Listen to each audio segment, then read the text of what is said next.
যায়নি। টাটা। আবার কাল দেখা হবে রাত 11টা। ওকে, আসি তাহলে। আচ্ছা, আমি একটা ভুল সিদ্ধান্ত নিয়েছিলাম। একটা বাজে জায়গায় টাকা ইনভেস্ট করেছিলাম। আমার ও বাবা! 50,000 টাকা বেরিয়ে উম গেছিল। ভুল বললাম না, ভুল স্টেপ, ভুল পদক্ষেপ, ভুল সিদ্ধান্ত।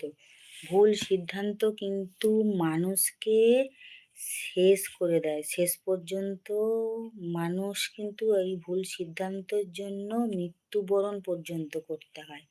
হুম? ভুল সিদ্ধান্ত যে কি মারাত্মক!